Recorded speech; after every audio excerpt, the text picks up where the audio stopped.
Oi, galera geek, estamos aqui mais uma vez, mais um episódio do Geek Space, né? Um programa com a marca RomaCast e agora em videocast também. Agora você pode ver a gente aqui em cores para falar sobre as novidades do mundo geek. E no episódio de hoje a gente vai falar sobre a mais nova produção de Senhor dos Anéis, né? Da Amazon, que é Os Anéis do Poder. Eu quero falar o Poder dos Anéis para ficar igual os filmes, mas não.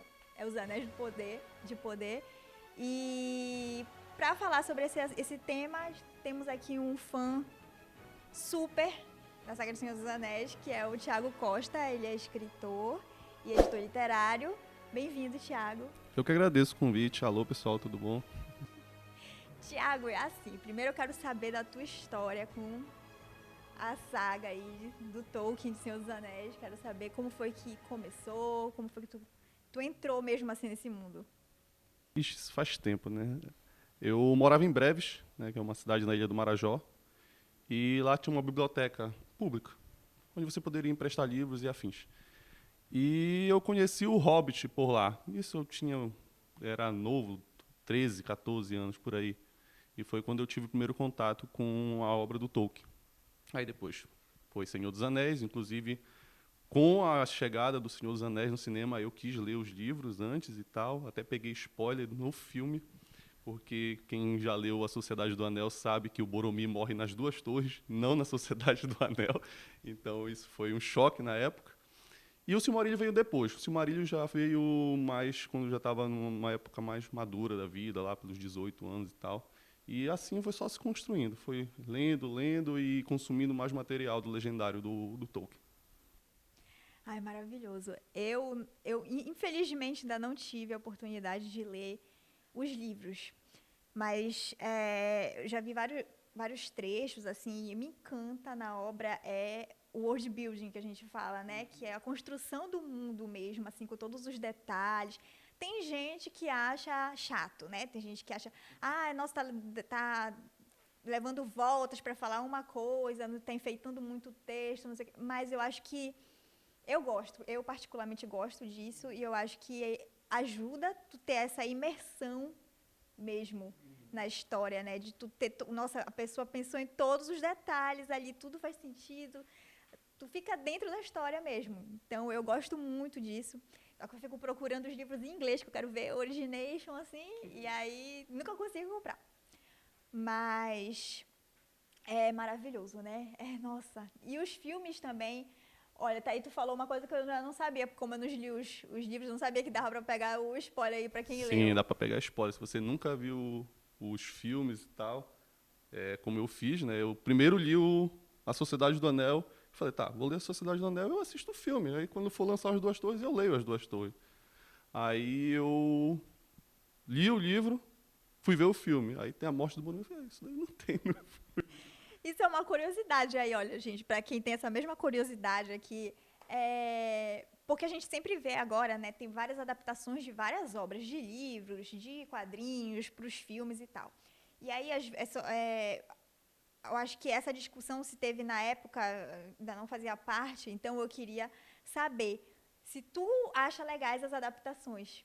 Como tu falou, uma coisa que acontece no livro, no outro livro aconteceu no primeiro filme. E aí, mas tu gosta das adaptações? Porque a gente vê, eu que vi só os filmes, eu fico, meu Deus, adoro, maravilhoso e tal. Mas eu fico pensando para as pessoas que leram, se elas realmente gostam, acho que foi uma boa adaptação ou não. Eu gosto muito da adaptação. Eu acho que existe muito puritismo na questão de fazer adaptações, e isso quando eu falo relacionado aos fãs, né? Quando tem uma frase sai do original, já tem um reboliço todo, e não, eu sou bem de boa com isso. Eu acho que todas as escolhas que o Peter Jackson fez na trilogia foram essenciais, porque, enfim, saindo de uma mídia para outra, então algumas coisas não funcionam como num livro para uma mídia audiovisual. Então, cortes que ele fez, como de personagens como Tom Bombadil, que só ia encher a história e não ia levar para lugar nenhum. Até no livro muita gente não gosta muito dele. Eu, particularmente, adoro esse personagem. Mas no filme não fez falta. Substituições de personagens, por exemplo, quem encontra o Frodo quando ele está sendo perseguido pelos Nazgûl no livro é um elfo chamado Glorfindel, que tem uma história desde muito antes lá, e colocar no filme talvez poderia dar uma confusão.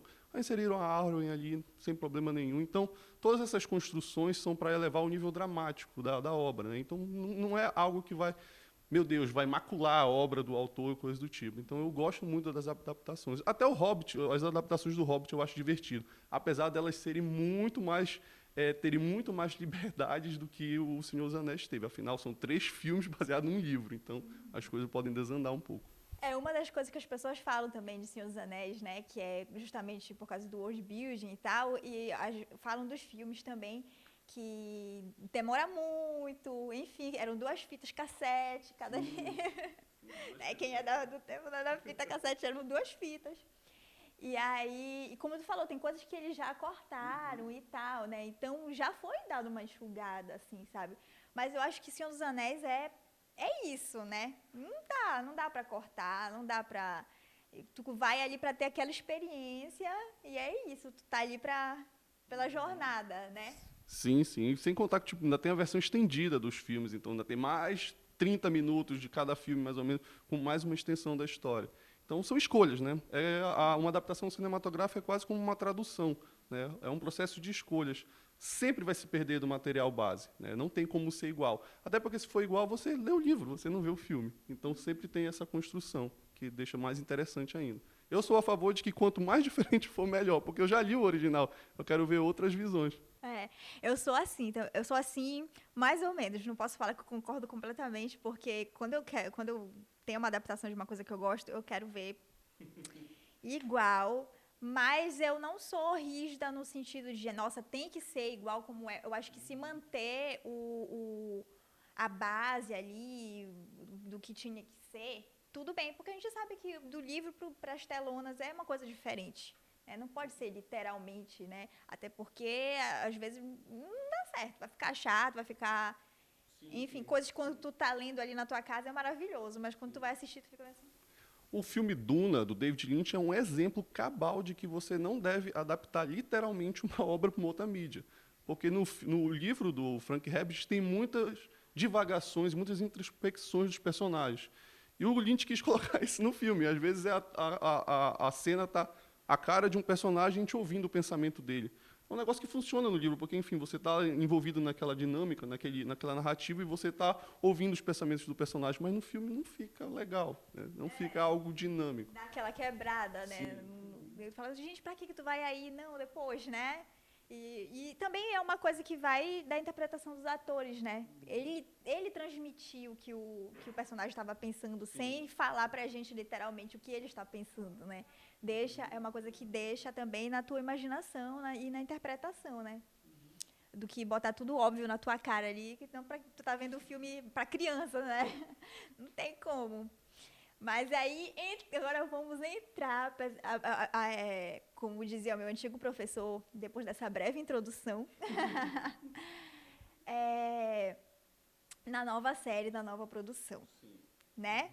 O que tu tá esperando dessa série? Quais são as tuas expectativas? O que tu acha que vai ter nessa série da Amazon? Primeiro, tu gostou da ideia de ter a adaptação, quando tu ouviu que ia rolar, ou tu ficou assim meio com o pé atrás? Quando saiu a notícia, eu fiquei meio receoso, porque o período que eles vão adaptar, pelo menos na época a gente não sabia direito qual era o período que eles iam adaptar. Então, se fosse muito antigo, as ideias do Tolkien no Silmarillion, por exemplo, elas são muito abstratas. São coisas assim que são relacionadas à construção de mitologia, que no nível abstrato da história oral, funciona. Você dá sentidos, coloca metáforas e coisas do tipo. Coisa que no audiovisual pode ficar um pouco caricato, pode ficar estranho, pode não dar certo. Então eu fiquei um pouquinho com o pé atrás com isso. Após saber que a série não ia se passar nos períodos mais antigos, ia se passar na Segunda Era, aí a coisa já mudou um pouco. Porque a Segunda Era já é mais palpável, se eu posso dizer. Ela já é mais semelhante ao que a gente vê nos filmes, apesar de ter uma configuração de world build muito mais diferente, né? No Senhor dos Anéis, a gente vê que os reinos estão todos destruídos, a gente vê os personagens vagando por paisagens já desoladas, ruínas. Então, a gente sabe que aquilo ali são vestígios de uma história de muito tempo atrás, que a gente vai ver na série agora da Amazon. E isso me empolga. Eu gosto de ver novos pontos. Se você for pegar o Silmarillion, existe só um capítulo que fala sobre a Segunda Era. É pouco, bem pouco. E a Amazon, o Jeff Bezos lá, que não foi esperto pra caramba com isso, comprou os direitos do livro do Retorno do Rei, mas não para adaptar, né, o livro do Retorno do Rei não, comprou os direitos, enfim, de adaptação sobre o Senhor dos Anéis, mas não para adaptar o Senhor dos Anéis. Ele estava de olho no apêndice que tem no terceiro livro, que conta um resumo da Segunda Era. E ele vai fazer uma série com esse resumo da Segunda Era. São tópicos, só ano tal aconteceu isso, ano tal aconteceu isso. Então, eu fico empolgado para ver o que os criadores da série vão colocar de tramas entre esses eventos, né? Os eventos da Segunda Era são muito focados nos elfos e na guerra contra o Sauron. E a gente vê pelo próprio teaser que tem personagens que não são citados no legendário do Tolkien, e isso me empolga muito, saber novas histórias dentro daquele universo. Eu acho que é o que me empolga mais em toda essa construção agora. Saiu o teaser e eu fiquei eufórico. Ai, com certeza. Isso que tu trouxe é muito bacana, assim, ver, porque então são os tópicos que ele vai abrir ali na história, ele tem uma liberdade criativa muito grande, né? Também uma responsabilidade, né? Porque vai que ele coloca uma coisa que desvia muito da obra original e tal. Eu acho que ele tem que manter os eventos, e aí o que acontece lá fica a cargo dele, né? Eu acho que isso vai ser bem fácil até para eles, cara. Eu vou colocar entre aspas, né? Porque, enfim, um trabalho desse deve ser um trabalho muito árduo. Mas como são essas descrições de ambiente, é muito descrição de situações, de guerras, de intrigas, de coisas, e o tempo que acontece essas coisas, o intervalo delas ele é muito grande. Às vezes a gente lê assim, Sauron reorganizou seu exército e tudo mais, e enfim atacou fulano. Mas esse organizou o exército e enfim atacou fulano, foram tipo 100 anos de preparação. Não foi tipo, não, eu vou aqui juntar meu exército e vou lá. Então são coisas que são muito resumidas, que podem ser expandidas, exploradas na série. Foi relatado que os 2 primeiros episódios da série vão ser um resumo da Primeira Era, né, que são todos os eventos que aconteceram até chegar na Segunda Era. Então, isso aí vai deixar muita gente louca, porque na Primeira Era acontecem coisas absurdas. Desde um elfo lutando contra um exército de Balrogs, desde um elfo lutando contra o próprio mestre do Sauron, que é o Morgoth. Então, são coisas absurdas que acontecem. Eu fiquei super empolgada para ver isso quando eu soube, porque eu fiquei, meu Deus, porque a gente já conhece o Sauron, né? E aí, cara, é o mestre dele. Teve toda essa onda antes, né? Que ele ficou lá, que ele se juntou com o mestre dele para fazer as ondas e tal.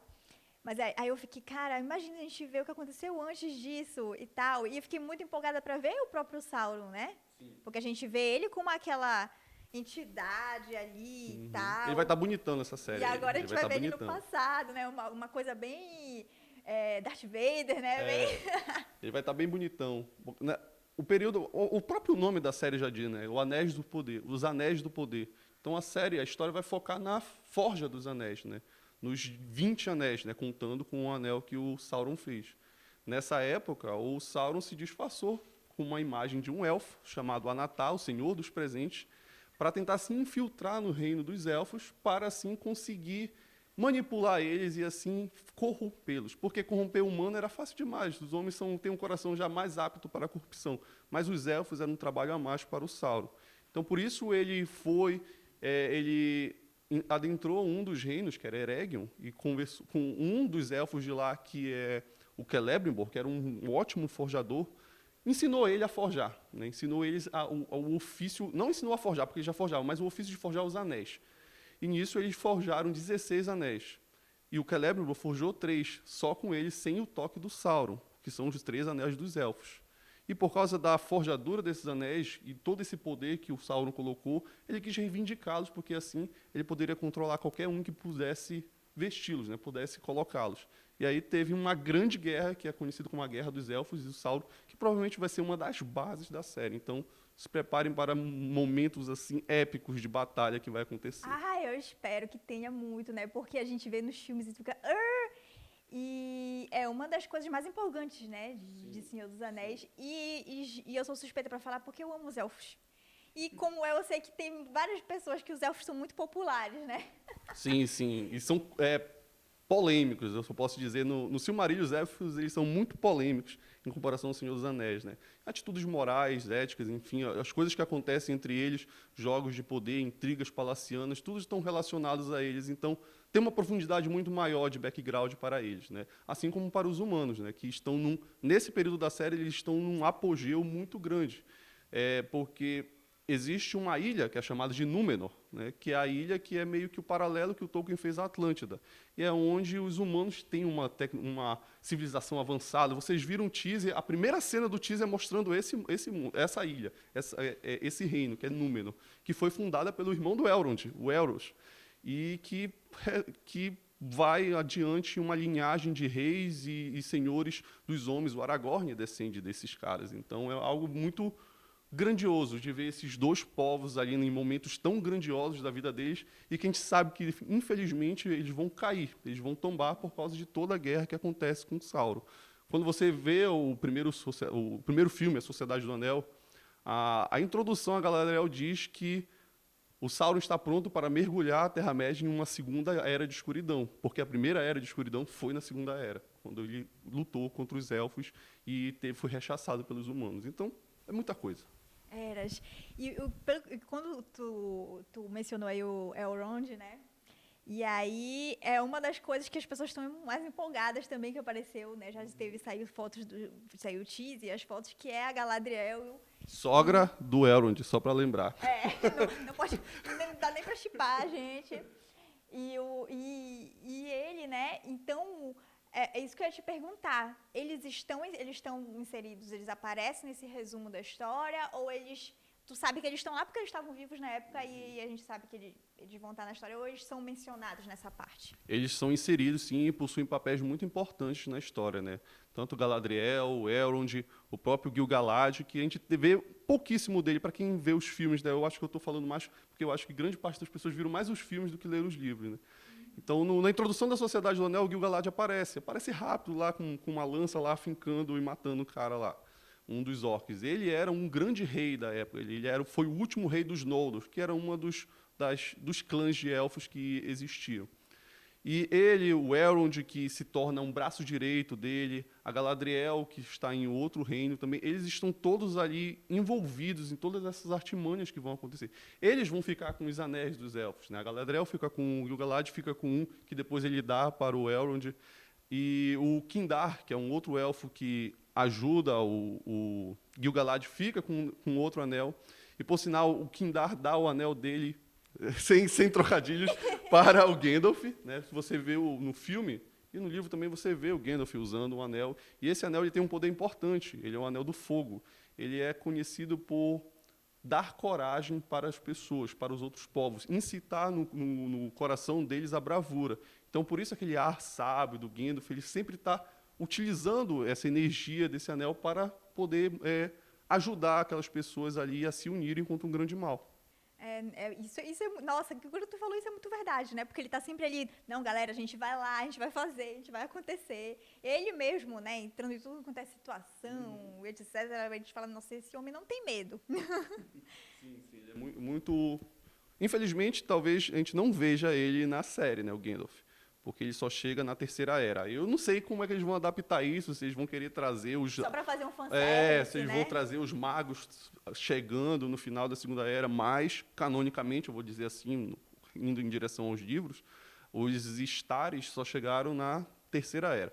Tem alguns escritos do Tolkien que ele diz que os magos azuis chegaram na Segunda Era, mas isso daí ainda entra em contradições, porque ele tinha muitas anotações, muitas coisas que ele iria reformular.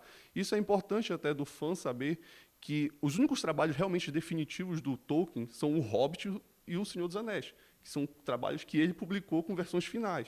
O Silmarillion é um apanhado de anotações que o filho dele pegou e tentou colocar de uma forma coesa o que o pai dele pensava sobre os dias anteriores ao Senhor dos Anéis, os dias antigos.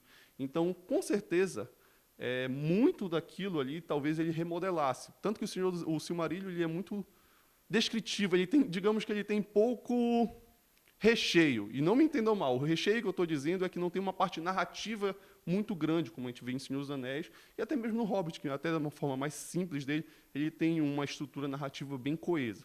O Silmarillion ele é muito de descrição. Ele fala, aconteceu isso, isso, isso, isso, isso, isso e tal. Tipo, a narrativa, o drama, o conflito, ele fica a cargo dos outros livros dele, né? Então, isso é uma coisa interessante de saber, que se talvez o Tolkien tivesse tido mais tempo, ele teria publicado uma versão final sobre os escritos dele. Ai, nossa. Eu quero... A gente fica logo querendo saber de tudo que vai acontecer e muito ansioso, né? Pra ver tudo que pode ser que role. Mas aí eu quero te perguntar agora, assim, o que tu acha, o que tu tá mais esperando, mais ansioso pra ver, e o que tu acha que vai ter? Tu acha que vai ter alguma coisa nova que não, como a gente estava falando, que não está ali na descrição, assim, pelo teaser? Será que dá pra saber alguma coisa que tu acha que eles vão dar o foco, etc, ou que possa acontecer assim numa season finale, etc? O que tu acha? Eu estou muito ansioso para ver o tratamento que eles vão dar para Galadriel na série.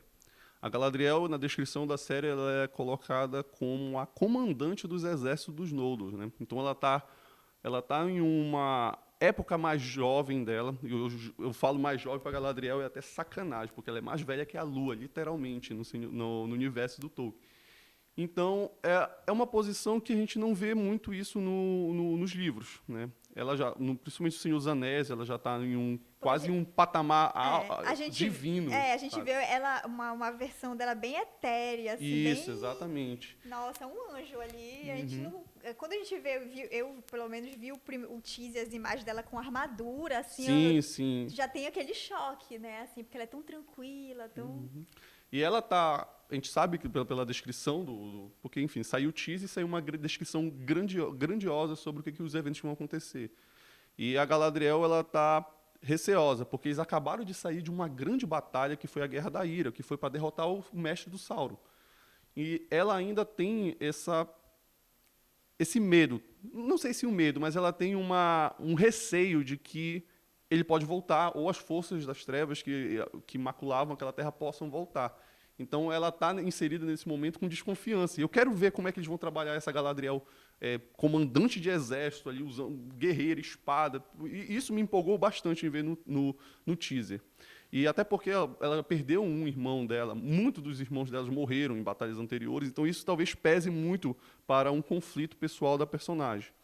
E o segundo ponto que eu estou muito curioso é de um personagem que apareceu que eu não faço ideia de quem seja, que é um cara caindo num meteoro.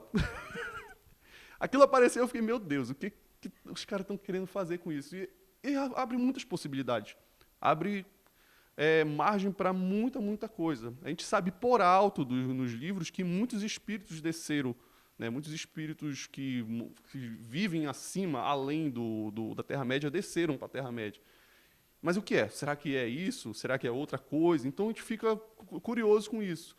E um outro ponto é mostrar os antepassados dos hobbits, que aparece no trailer uma pequenininha, que são chamados de Harfoot, algo como pés peludos, coisa do tipo. E a gente sabe pelos escritos do Tolkien que os hobbits não tiveram uma participação proeminente na história da Terra-média antes da Terceira Era. Né? Porque, enfim, eles são bem pacíficos. Isso, né? Exatamente. Então, aí a gente vai ver a inserção de um povo que é antecessor a eles e que pode dar uma dinâmica maior, porque, como eu falei anteriormente, muita da dinâmica que existe ali é relacionada aos elfos. Então, eles vão querer focar em outros pontos, provavelmente, e esses outros pontos talvez seja o que eu mais queira saber, porque o dos elfos eu já sei. Né? Então, eu quero ver os direcionamentos para os outros, e isso é as coisas que estão mais me empolgando no trailer que eu quero ver. E, com certeza, o que vai ter na série, eu acho que isso não tem como fugir, é a Forja dos Anéis. Né? Eu creio até que o season final pode ser, talvez, o Sauron chegando no finalzinho lá, disfarçado de Anatar, o Senhor dos Presentes, para dar aquela emoção de que na segunda temporada já vai começar a onda. A queda de Númenor, né? Quando tem a queda do reino de Númenor, é um cataclismo. Né? O Eru Ilúvatar, que é o deus onipresente lá, ele simplesmente manda para o fundo aquela ilha lá.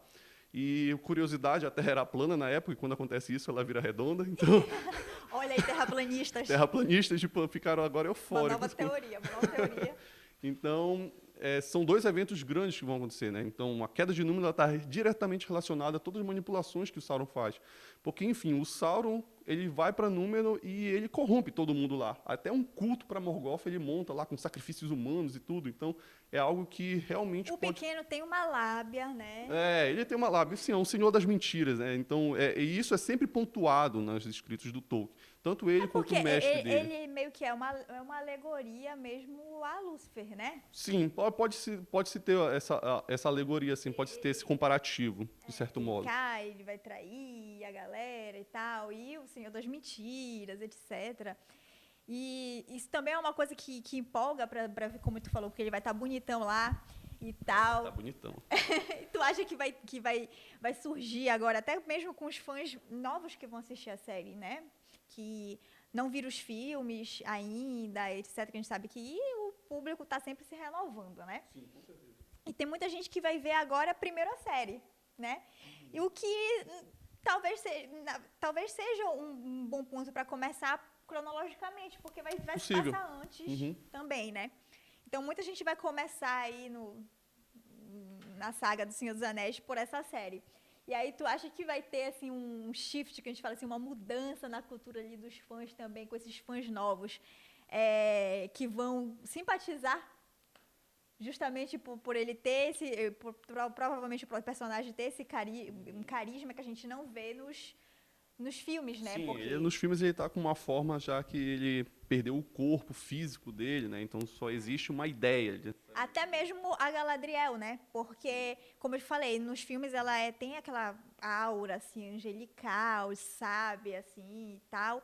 E agora a gente vai ter uma nova versão dela que talvez tenha mais, a gente possa relate assim, né? Eu fico buscando às vezes a palavra em inglês, gente, mas a gente Vai ter um aprofundamento, né? que a gente possa ver e se identificar. Essa é a palavra que eu queria falar, se identificar mais com ela, porque ela vai ter mais emoções, né? Não que ela não tenha emoções, mas ela não está ali plena, ela não transborda tantas emoções que ela já viveu muito, como tu falou. É mais velha que a Lua, então talvez por ela estar com essa insegurança no exército ali, de já ter passado por uma guerra, etc e tal, a gente veja um outro lado dela, né? Que muita gente vai se identificar mais.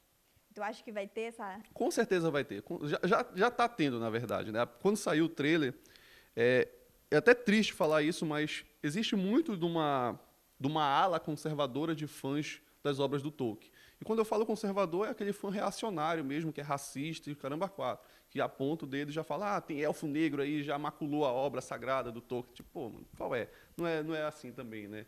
Então, com certeza vai ter novas visões, novos status para a obra dele, né? Muita gente vai ser inserida agora com essa série do Senhor dos Anéis, vão ver configurações que são bem diferentes até dos filmes do Senhor dos Anéis, e que possam ir para eles. Então, vai ter esse choque de gerações, né? Aquela galera que viu o Senhor dos Anéis lá no início dos anos 2000 vai ver essa série, vai ter um impacto, talvez não vai gostar tanto, talvez goste ou não, dependendo, obviamente, do seu entendimento sobre a aceitação, até mesmo, né? Não ser uma pessoa preconceituosa, coisa do tipo, ou não se atenha a tantos detalhes, e a pessoa que está agora vendo por diversão, tipo, a pessoa vai assistir, tá saindo uma série do Senhor dos Anéis, bora ver no que vai dar.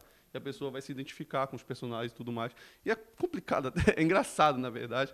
Muita gente gosta de personagens que são vilões ou coisa do tipo, né? Então, meter o Sauron ali com a versão élfica dele, bonitão lá, com certeza vai atrair algumas... A galera já vai começar nas fanarts, nas a galera vai fanfics. começar nas fanarts, vai ser muito louco. Eu tô curioso, muito, muito ansioso para ver essa recepção, né?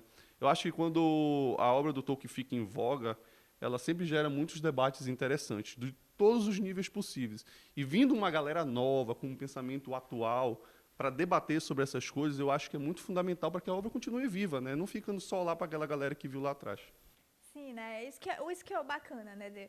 Tem muita gente que fica assim, gatekeeping, né? Falando, não, essa aqui é a minha série, eu não quero que ninguém mais fale sobre ela, goste dela, etc. Sim. Eu já sou o contrário. Quando eu gosto de uma coisa, eu quero que todo mundo goste, para ver se tenha mais material, tenha mais fanfic, mais fanart, mais tudo, para eu estar consumindo, né? Então, a gente espera que seja, que a gente tem várias expectativas, mas tem tudo para dar certo, mas também, às vezes, a gente fica com o pé atrás de ter algumas coisas que dê errado, né? Mas como tu falou, como a obra não tem tantas coisas descritas, né? É difícil tu errar também, porque tu não pode falar assim, não, isso aqui não tem nada a ver com o que tá lá, porque tá livre ali para ser escrito, né? Eu acho só se tu for muito incompetente no teu trabalho de argumento. Não, e o Tolkien deixou ali, cara, como eu te falei, o mundo construído assim, cara, não tem como ali, né? Tu sendo um bom roteirista ali, e estando interessado em fazer realmente uma obra para os fãs, assim, trazendo justamente uma versão mais curta para quem reclama que não consegue, que agora, hoje em dia os jovens não conseguem parar na frente da televisão para assistir uma coisa longa, né? Então, Isso é sacanagem isso daí, porque a pessoa maratona uma série de 3 episódios e não vê um filme de 3 horas. Aí não consegue ver um filme, enfim. Mas aí a gente tem isso agora, tu vai poder sentar, assistir e numa forma talvez mais dinâmica, que é uma coisa que algumas pessoas reclamam em Senhor dos Anéis. E aí, se você reclamou agora, eu acho que não vai ter esse problema, né? Então... Acho até vai ser periódica, talvez, a série vai lançar semanalmente, então não tem desculpa. Não tem desculpa mais agora. E é isso, gente. Eu espero que vocês tenham gostado da nossa conversa aqui hoje. Eu acho que ficou bem explicadinho aqui o expert. Nós temos aqui o expert.